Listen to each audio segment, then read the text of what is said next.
Hello बच्चों, welcome to your YouTube channel RCA. आज के इस वीडियो में हम लोग सबसे पहले तो पार्टनरशिप से रिलेटेड बेसिक कॉन्सेप्ट को समझेंगे। आज का जो चैप्टर है अकाउंटिंग फॉर पार्टनरशिप फंडामेंटल, ये फंडामेंटल का चैप्टर बहुत ही ज़्यादा इंपॉर्टेंट है क्योंकि फंडामेंटल का चैप्टर आपका बेस तैयार करता है जिससे आप change in profit sharing ratio, admission of partner, retirement, death और डिसोल्यूशन ऑफ पार्टनर, इन सारे कॉन्सेप्ट को इजीली समझ पाएंगे।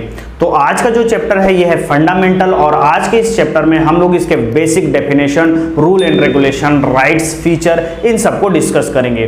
तो ज्यादा देर ना करते हुए आइए वीडियो स्टार्ट करते हैं। तो आज का चैप्टर है accounting for partnership firm fundamental. इसमें सबसे पहले हम लोग समझते हैं कि पार्टनर किसे कहते हैं भाई।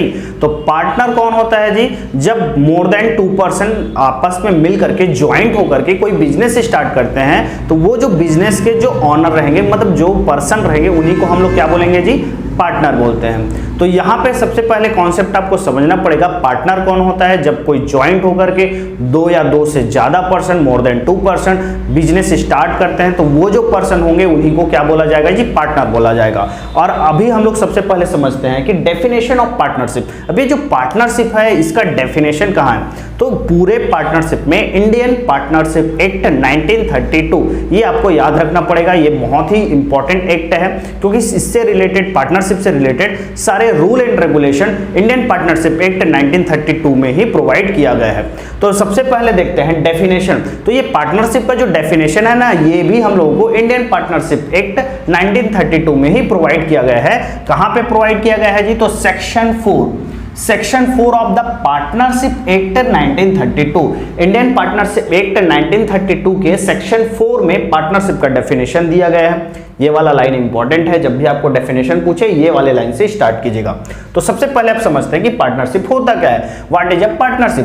Partnership is the relation. Partnership क्या है जी? एक रिलेशन है between person who have agreed to share the profit. ऐसे पर्सनों के बीच का रिलेशन है जो अपने प्रॉफिट को शेयर करने के लिए क्या हो जाते हैं जी? एग्री हो जाते हैं।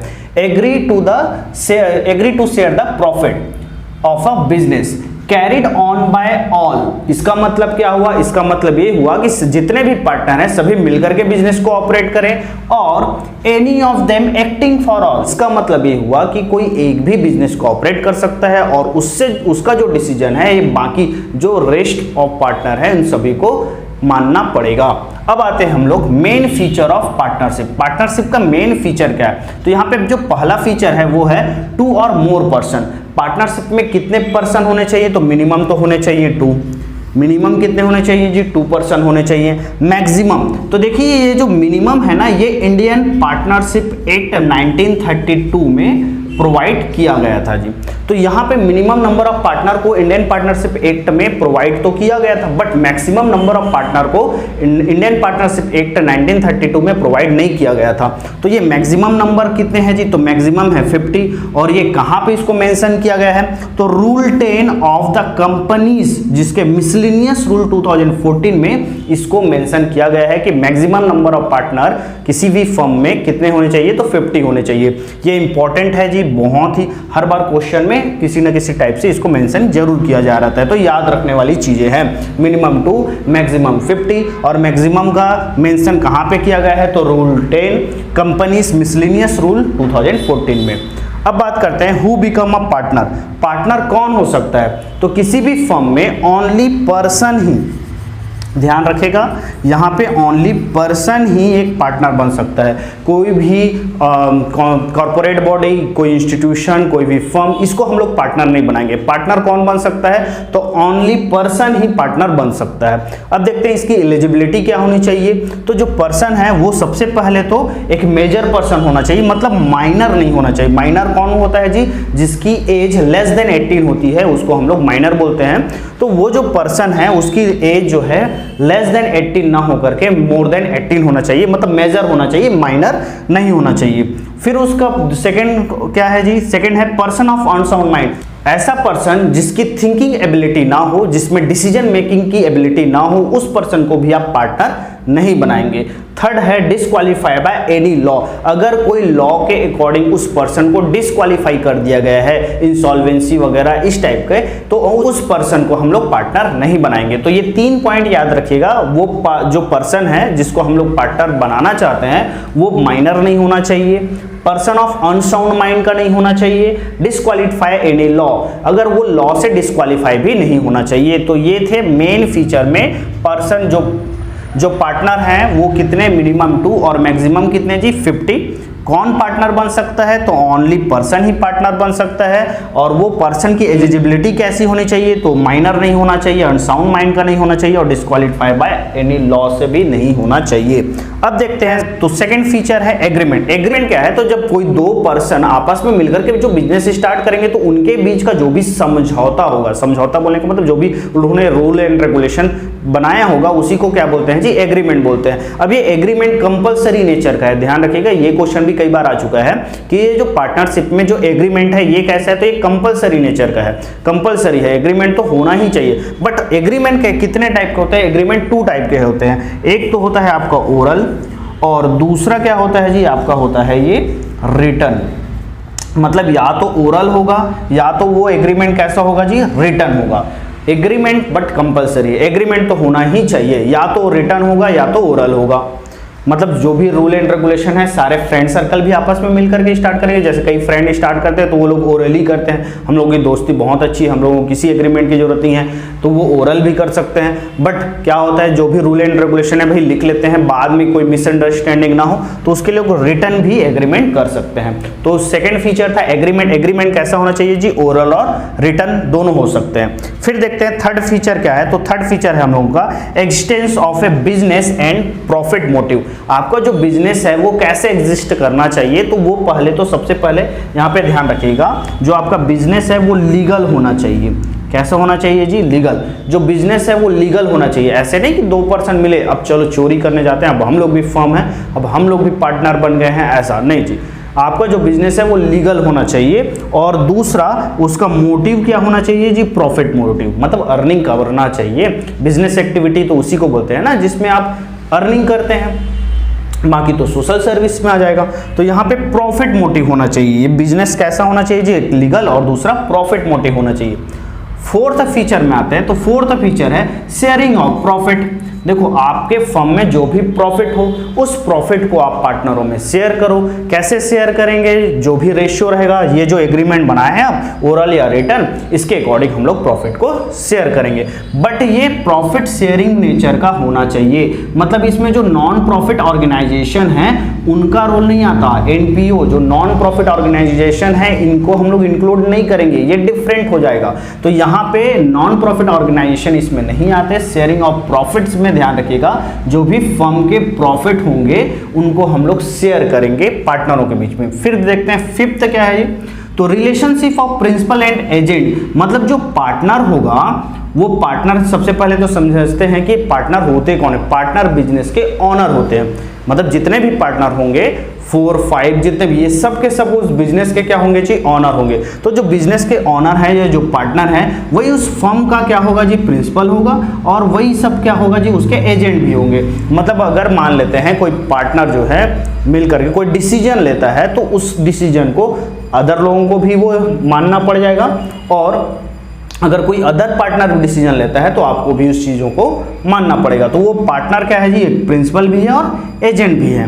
फिर देखते हैं सिक्स्थ फीचर क्या है, तो यहाँ पे बोलता है business carried on by all or any of them acting for all. यहाँ पे भी वही चीज़ रिपीट था डेफिनेशन में। इसका मतलब ये हो गया कि ABC, अगर 3 पार्टनर हैं तो तीनों मिल करके बिजनेस को ऑपरेट करें तो ऊपर भी ठीक है, या अगर इन दोनों में से अगर ये दोनों बाहर गए हैं तो बिजनेस को A भी ऑपरेट कर सकता है, और इससे जो भी प्रॉफिट एंड लॉस होगा उनमें B और C को भी जो भी एग्रीमेंट रहेगा उसके अकॉर्डिंग उनको शेयर मिलेगा। इसके लिए कोई भी मना नहीं कर सकता।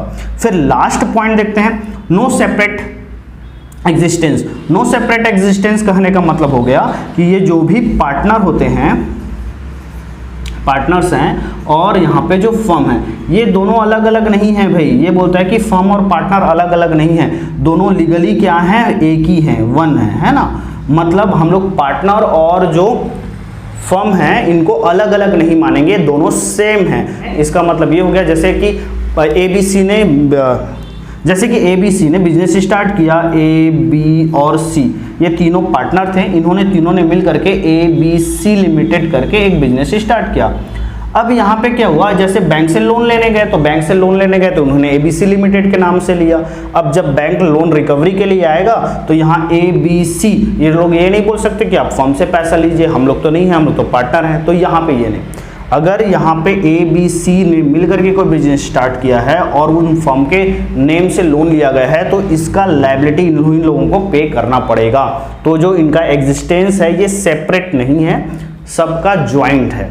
ठीक है जी, तो ये थे मेन फीचर। आइए हम लोग अब पार्टनर्स के राइट्स को डिस्कस कर लेते हैं। पार्टनर के राइट्स क्या क्या होते हैं, राइट्स ऑफ अ पार्टनर। तो एक पार्टनर के क्या क्या राइट्स होते हैं पार्टनरशिप में, जो कि इंडियन पार्टनरशिप एक्ट 1932 में प्रोवाइड किया गया है, देखते हैं। पहला राइट है share profit and loss with agreed ratio. सभी पार्टनर को ये राइट्स है कि वो अपने प्रॉफिट एंड लॉस को जिस रेशियो में उन्होंने एग्रीमेंट किया है उस रेशियो में बांटे।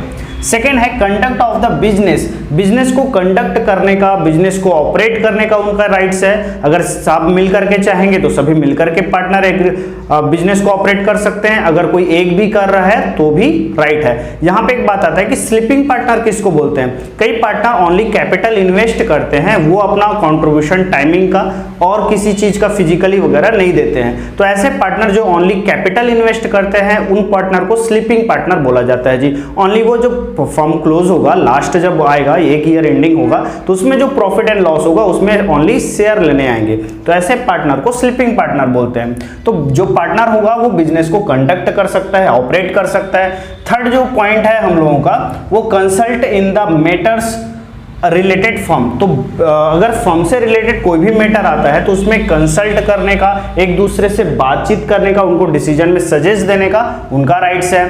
फिर फोर्थ है कि inspect a copy of a book in book of account. मतलब जो भी बुक वगैरह बनता है, जैसे मान लेते हैं कि ABCD 4 पार्टनर हैं, इसमें से C कहीं काम से बाहर गया था, जब वो 1 महीने बाद रिटर्न आया तो वो अपने जो भी फर्म के अकाउंट बने होंगे उन अकाउंट को वो क्या कर सकता है जी, इंस्पेक्ट कर सकता है, उसकी कॉपी अपने पास रख सकता है, इसके भी राइट्स उसके पास हैं। फिफ्थ है disallow of the admission of a new partner. किसी भी न्यू पार्टनर के एडमिशन के लिए उस लोग डिसअलाउ कर सकते हैं। जैसे कि ABC 3 पार्टनर हैं, ABC। अब मान लेते हैं इन्होंने D को एडमिशन देना चाह रहा है, बट मान लेते हैं D जो है ना, इन दोनों से इसका रिलेशन अच्छा है, बट A एग्री नहीं है कि D को पार्टनर बनाया जाए। तो अगर A एग्री नहीं है तो D को न्यू पार्टनर नहीं बनाया जा सकता, क्योंकि पार्टनरशिप के लिए क्या होना चाहिए जी, सारे के सारे पार्टनर एग्री होने चाहिए। अगर सारे के सारे पार्टनर एग्री हैं तब कहीं जाकर के किसी भी न्यू मेंबर को पार्टनर बनाया जा सकता है, अदरवाइज उनको पार्टनर नहीं बनाया जाएगा। 6 देखते हैं जॉइंट ओनरशिप प्रॉपर्टी। तो प्रॉपर्टी में इन सभी पार्टनरों का जॉइंट ओनरशिप होता है, किसी एक का ओनरशिप नहीं होता जी। जो भी प्रॉपर्टी होगा उसमें एक का ओनरशिप नहीं होता, जितने भी पार्टनर हैं सभी का जॉइंट ओनरशिप होता है। देन देखते हैं 7th राइट्स क्या है, तो एक्सपेंसेस और payment on behalf of the firm. किसी भी पार्टनर को ये राइट्स होता है कि वो फर्म के बिहाफ पे एक्सपेंसेस कर सकता है या पेमेंट कर सकता है। ठीक है जी, जैसे मान लेते हैं ABCD 4 पार्टनर हैं, अगर उसमें से BCD बाहर गए हैं तो A को ये राइट्स है कि वो फर्म के बिहाफ पे पेमेंट भी कर सकता है, एक्सपेंसेस भी कर सकता है जी। फिर उसके बाद 8 नंबर का देखते हैं रिटायर फ्रॉम द फर्म। अगर कोई भी पार्टनर चाहे तो कभी भी उस फर्म से रिटायरमेंट ले सकता है, हाँ, बट उसको एक प्रॉपर नोटिस देना पड़ेगा। पहले एक प्रॉपर नोटिस देगा, उसके बाद वो चाहेगा तो उस फर्म से रिटायर ले सकता है। तो ये 8 राइट्स थे जो कि किसी भी पार्टनर को प्रोवाइड किए जाते हैं, और ये सारे राइट्स कहाँ पर मेंशन है जी, तो इंडियन पार्टनरशिप एक्ट 1932 में ये सारे राइट्स मेंशन है। अब हम लोग एक नए पार्टनरशिप को पढ़ेंगे जिसका नाम है लिमिटेड लायबिलिटी पार्टनरशिप।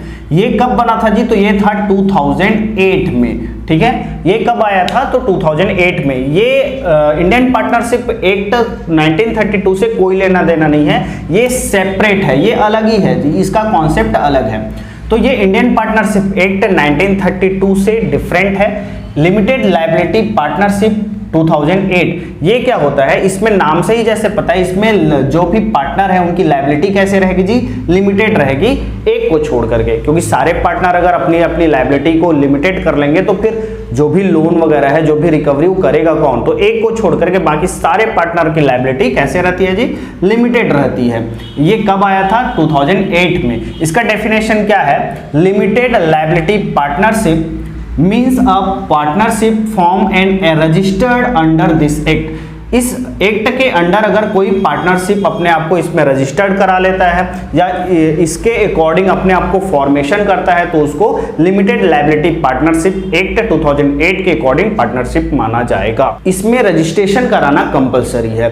इसका नेचर क्या है, तो नेचर को देख लेते हैं। नेचर क्या है जी, a body corporate form and incorporate under this act. मतलब इस एक्ट के अकॉर्डिंग कोई भी बॉडी जो भी कॉर्पोरेट बॉडी है या इनकॉर्पोरेट बॉडी है, दोनों को हम लोग पार्टनर बना सकते हैं। इंडियन पार्टनरशिप एक्ट में ओनली पर्सन ही पार्टनर बन सकता था, बट एलएलपी 2008 में यहां पे आप कॉर्पोरेट बॉडी और इनकॉर्पोरेट बॉडी दोनों को आप पार्टनर बना सकते हैं जी।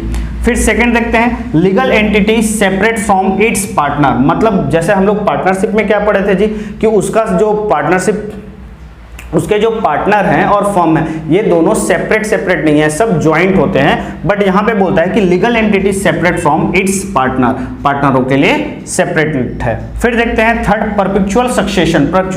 परपेचुअल सक्सेशन का मतलब हो गया जितने भी सेशन हैं वो कंटिन्यूटी बनी रहती है, इसमें भी किसी पार्टनर के आने जाने पर जो फर्म का कंटिन्यूटी है या वो ब्रेक डाउन नहीं होता, चलते रहता है। फिर उसके बाद देखते हैं, any change in the partner of LLP shall not be affected the existing right or liability।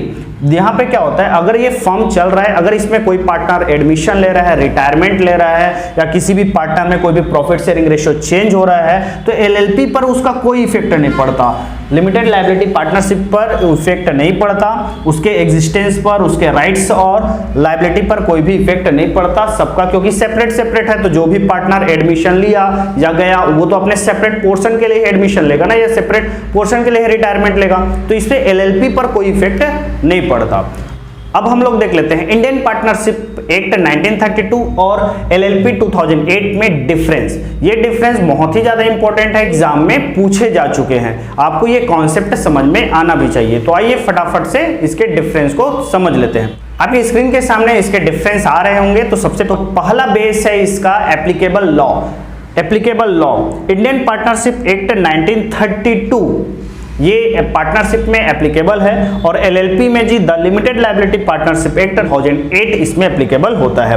Registration ये ऑप्शनल है पार्टनरशिप में, आप चाहो तो रजिस्ट्रेशन करा सकते हो, आप चाहो तो रजिस्ट्रेशन ना कराओ, दोनों राइट है। बट एलएलपी में कंपलसरी है रजिस्ट्रेशन कराना, किसी भी कंपनी का कंपलसरी है जी। थर्ड बेस देखते हैं, तो क्रिएशन, पार्टनरशिप जो है created by the an agreement. Partnership कहां से क्रिएट होता है जी, जब भी कोई एग्रीमेंट होगा तो पार्टनरशिप क्रिएट हो जाता है। एलएलपी कब क्रिएट होता है, तो क्रिएटेड बाय लॉ, क्योंकि रजिस्ट्रेशन कराएंगे तो लॉ के अकॉर्डिंग ही तो रजिस्ट्रेशन होगा और उसी के अकॉर्डिंग इसका क्रिएशन होता है। फोर्थ पॉइंट देते हैं, बॉडी कॉर्पोरेट। तो पार्टनरशिप में body corporate can not become a partner, body corporate को पार्टनर नहीं बनाएंगे, ओनली पर्सन बनते हैं जी इसमें। बट एलएलपी में क्या होता है जी, body corporate can become its partner, body corporate और इन बॉडी कॉर्पोरेट दोनों के दोनों इसमें पार्टनर बन सकते हैं। फिफ्थ पॉइंट है नंबर ऑफ पार्टनर। पार्टनरशिप में मिनिमम 2 और मैक्सिमम कितने जी, 50। कंपनी मिसलेनियस रूल 10 के अकॉर्डिंग हम लोग देखे थे, मैक्सिमम 50 था। तो मिनिमम 2 होते हैं और मैक्सिमम 50 होते हैं, ये किसमें, पार्टनरशिप में। बट एलएलपी में क्या है जी, इसमें मिनिमम नंबर ऑफ पार्टनर तो 2 होते हैं, बट मैक्सिमम अनलिमिटेड होते हैं। ठीक है जी। फिर देखते हैं 6 नंबर है लायबिलिटी। पार्टनरशिप की जो लायबिलिटी होती है वो अनलिमिटेड होती है, क्योंकि सारे पार्टनर ज्वाइंट में करते हैं और इनकी लायबिलिटी तब तक रहती है जी जब तक वो फर्म की लायबिलिटी पे ना हो जाए। तो इनकी लायबिलिटी कैसे रहेगी, अनलिमिटेड। बट एलएलपी में क्या रहेगा, यहां limited to the extent of their contribution toward LLP. मतलब जितना जितना पार्टनरों का कंट्रीब्यूशन रहेगा उतना उतना इनका लायबिलिटी क्रिएट रहता है जी, उतनी ही इनकी लायबिलिटी रहेगी। तो ये थे डिफरेंस और ये छोटा सा टॉपिक था। आई होप आप लोगों को समझ में आया होगा। अब हम लोग एक बहुत ही ज्यादा इंपॉर्टेंट टॉपिक को पढ़ लेते हैं जो कि एग्जाम के पॉइंट ऑफ व्यू से बहुत ही ज्यादा इंपॉर्टेंट है। तो पार्टनरशिप डीड एक बहुत ही इंपॉर्टेंट टॉपिक है फंडामेंटल का। तो आइए इसको समझते हैं। सबसे पहले समझते हैं कि पार्टनरशिप डीड होता क्या है।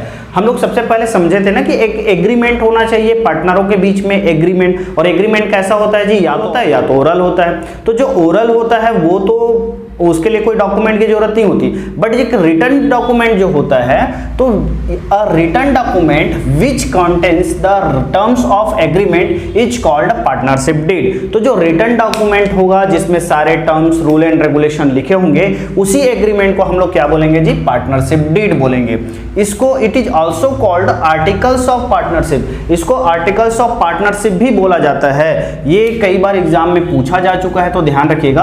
आर्टिकल्स ऑफ पार्टनरशिप बोलेगा तो उसका मीन्स होता है पार्टनरशिप डीड। तो पार्टनरशिप डीड क्या है, तो पार्टनरशिप डीड वो डॉक्यूमेंट है जिसमें सारे rule, regulation, terms and condition लिखे होंगे सारे पार्टनर के और फर्म के, उसको हम लोग पार्टनरशिप डीड बोलेंगे। अब इस पार्टनरशिप डीड में क्या क्या मेंशन होता है, तो पार्टनरशिप डीड में सबसे पहले तो उस फर्म का नेम और एड्रेस होगा, दूसरा पार्टनरों का नेम एंड एड्रेस होगा, बिजनेस का जो भी आप बिजनेस कर रहे हैं उसके टाइप क्या है, उसका नेचर क्या है, ये उस डॉक्यूमेंट पे मेंशन होने चाहिए।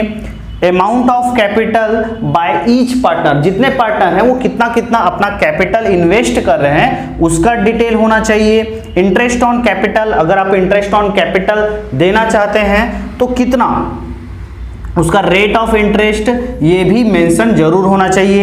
इंटरेस्ट ऑन ड्राइंग, अगर ड्राइंग होता है तो उसमें भी रेट कितना होना चाहिए, इस बात की भी मेंशन होना चाहिए उस डॉक्यूमेंट में। ड्राइंग्स कितना है, कौन पार्टनर कितना ड्राइंग्स कर सकता है, ये सारे चीज भी होने चाहिए। प्रॉफिट शेयरिंग रेशियो ये कैसा होना चाहिए, मतलब इनका रेशियो 3:1 होना चाहिए, 1:3 होना चाहिए, 3:1 होना चाहिए। ऑलरेडी मेंशन किया जाए तो ठीक है, उस डॉक्यूमेंट में ये सारे चीज मेंशन किए जाते हैं। और भी बहुत कुछ है, पार्टनर के राइट वगैरह क्या क्या, उसमें सारे चीज मेंशन होना चाहिए। सैलरी, बोनस, कमीशन पार्टनर को कितना दिया जाना चाहिए, क्वार्टरली, मंथली, ये सारे चीज भी इस रिटन डॉक्यूमेंट में मेंशन होते हैं। तो बेसिक ये 4-5 याद रखिएगा। अगर कभी क्वेश्चन में आ गया which point is mention in partnership deed, तो आप इनको डिटेल से बता सकते हैं।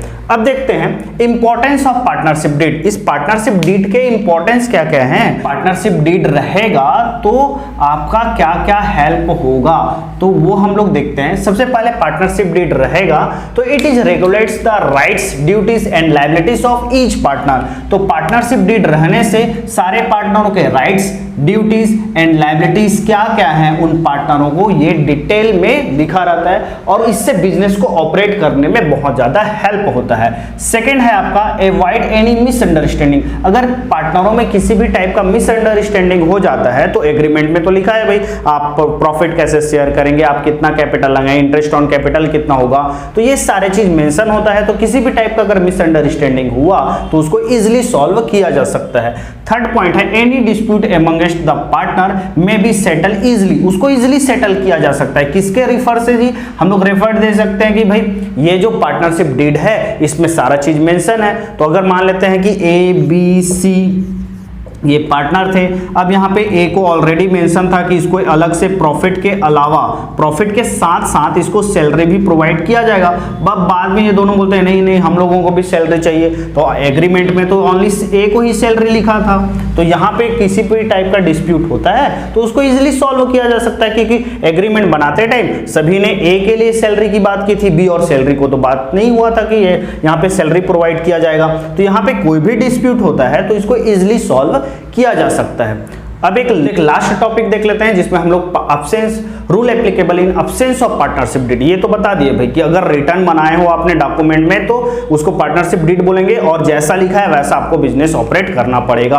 बट बात आता है कि अगर एग्रीमेंट ओरल हो तो ओरल रहेगा तो क्या क्या करना पड़ेगा, प्रॉफिट कैसे बांटेंगे, क्या चीज, तो वो लास्ट टॉपिक आज का हम लोग देख लेते हैं। आइए देखते हैं कि अगर आपने एग्रीमेंट बनाया, एग्रीमेंट बनाना तो पार्टनरशिप के लिए कंपलसरी है, रिटर्न बनाया तो उसको हम लोग पार्टनरशिप डीड बोलते हैं। अगर आपने एग्रीमेंट ओरल बना दिया, मतलब आपने पार्टनरशिप डीड बनाया ही नहीं है, रिटर्न वाला बनाया नहीं है, तो उसमें कौन कौन से रूल एप्लीकेबल होंगे, ये बहुत ही इंपॉर्टेंट टॉपिक है। आइए स्टार्ट करते हैं। तो अब rule applicable in the absence of partnership deed.